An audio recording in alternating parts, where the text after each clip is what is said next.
សួស្តីជំរាបសួរស្វាគមន៍មកកាន់ Channel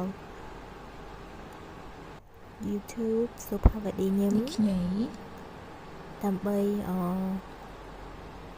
បកស្រាយនៅចម្ងល់បងទាំងអស់គ្នាឆ្ងល់ថាតើខ្ញុំញ៉ាំបកកាពីហ្នឹងខ្ញុំគិតថាទៅខ្លួនឯងអញ្ចឹងថ្ងៃហ្នឹងមកជំរាបបងទាំងអស់គ្នាថាបកកាពីដែលខ្ញុំញ៉ាំហ្នឹងគឺខ្ញុំធ្វើដោយខ្លួនឯងបងទាំងអស់គ្នាណានឹងហើយមិនមានអីពិបាកអីបងទាំងអស់គ្នាណាអញ្ចឹងផ្អកកាពឹសហ្នឹងគឺងាយទេគឺយើងយកកាពឹសមក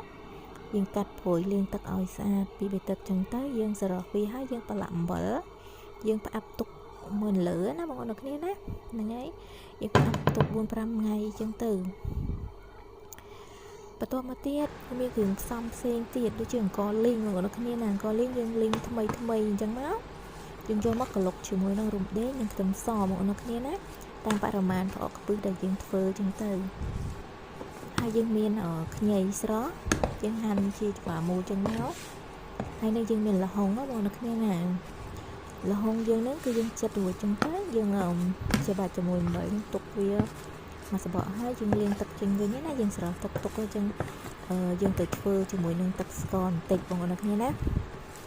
ទឹកស្ករហ្នឹងគឺយើងធ្វើជាមួយស្ករត្នោតយើងយកស្ករត្នោតទៅកូរវាឲ្យឈ្ងុយបន្ទាប់មកទៀតយើងបន្ថែមទឹកបន្តិច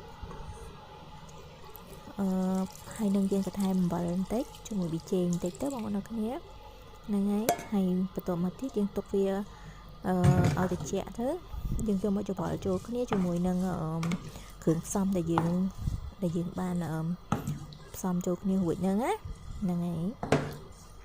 មានកាពឹសមានល្ហុងនិងខ្ញីមកនៅគ្នាអង្ករលីងហ្នឹងហើយយើងចាក់ទឹកស្ករហ្នឹងចូលគ្នាចឹងមកយើងរក្សាទុកវានៅកន្លែងធម្មតាហ្នឹង 4-5 ថ្ងៃចឹងណា 2-3 ថ្ងៃទៅបងប្អូនគ្នាណាដើម្បីឲ្យវារៀងកាត់